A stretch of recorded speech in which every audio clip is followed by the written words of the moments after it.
Let's talk to Keith from Florida next. Keith, how you doing tonight? Hey, I'm doing great. How are you guys doing, Puck and Brenda? Not too shabby, thank you. It's a good night. Got plenty of orange soda. I'm into this. I'm in. All right, what do you want to ask about tonight? Well, hey, so I've been thinking a lot about conversations with atheists and theists. You know, it's too easy to just point at one side or the other and just say, you bad. And I think that talking about how we talk about things is important.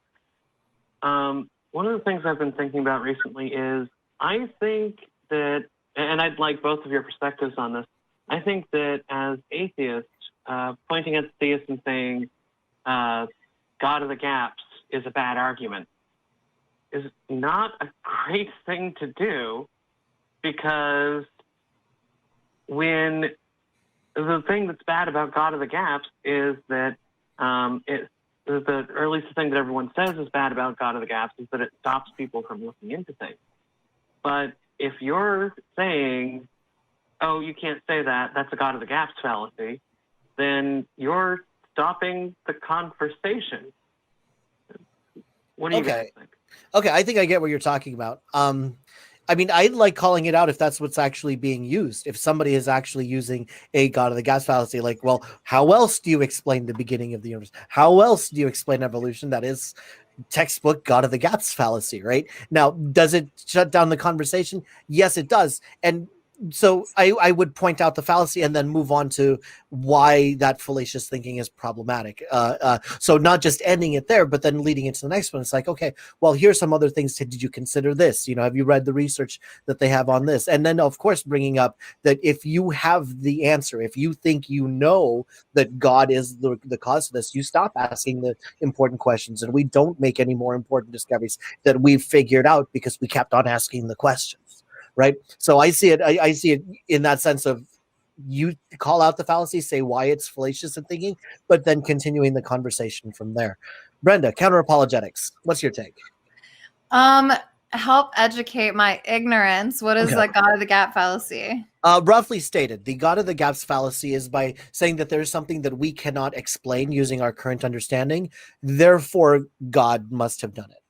For example, the origin of the universe, the beginning of life, the source of morality. There's a lot of places where this is used. Okay, gotcha. Yeah. But then the question was, is this a good idea to use with theists? Because would that shut down the conversation if you gave your thesis on why God exists and it included some of these arguments, and a really scummy, evil atheist like me came in and says, you're just using the God of the gaps fallacy? What does that do to you as far as wanting to continue to engage with them? I mean, this is why I'm unique in my faith practice. And I know it doesn't satiate the most curious of people, especially when it comes to apologetics and theology.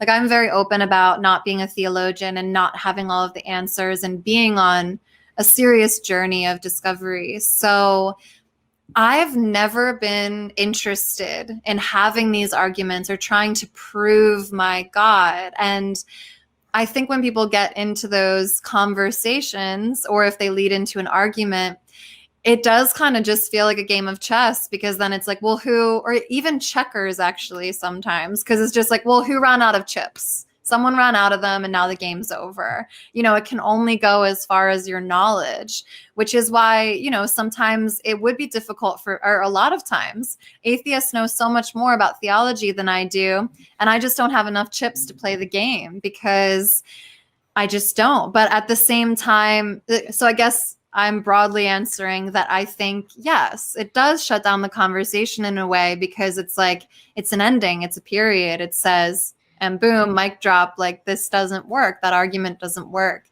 But this is the answer for me too, is that's why I don't really engage in those kinds of conversations, because they often don't get anywhere. I love talking about heart and mind and soul and intellect and what's going on in someone's life.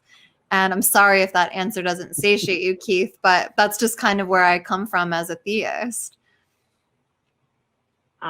actually, it leads me to another question, actually, if you don't mind. Sure, we got a little time. Or do you have a... Okay. You say that these conversations are like checkers, and when people run out of chips, they have to stop playing. But I like to propose an alternate view on these types of conversations.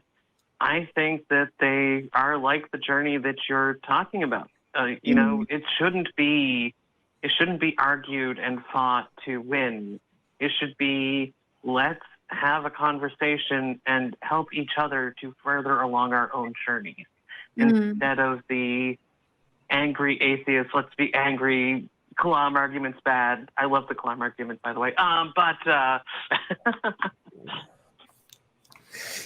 Oh, okay. You gave me a face palm on that one. That's okay.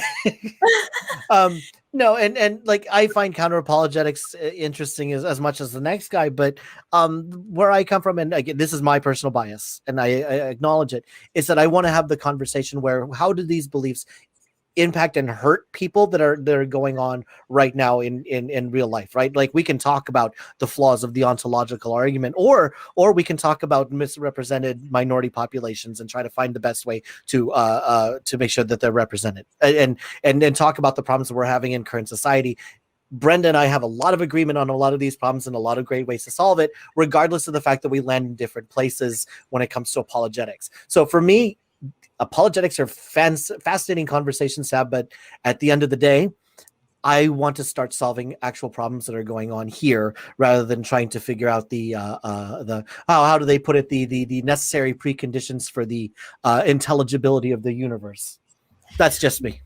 Well, Keith, I love the way you're framing this too, because to me, you're just indicating this openness and this. It sounds like you have a bit of joy about a conversation like that. And to me, it's all about attitude. If you want to sit down and have wine and engage in a conversation like that with me, I would be so blessed by that, because even these caller conversations that I'm having, I'm keeping notes to myself to be like, oh, got to research that, got to see what I believe about that, got to engage with that thought, because I'm not usually challenged in this specific way, and I would welcome that challenge. But to Puck's point, I really do believe it should only be for funsies, because when it becomes too heavy and too deep, and who's going to hell or who's an idiot because they're a theist, then it just gets dark and dirty and does end up feeling just like that game of checkers that no one's, like someone potentially won, but no one went home happy. So I just wanted to give you accolades and credit for the attitude at which you're engaging in those conversations. And I hope you have excellent friends that do that with you, because that's awesome. All right. Thank you, Keith, very much for calling.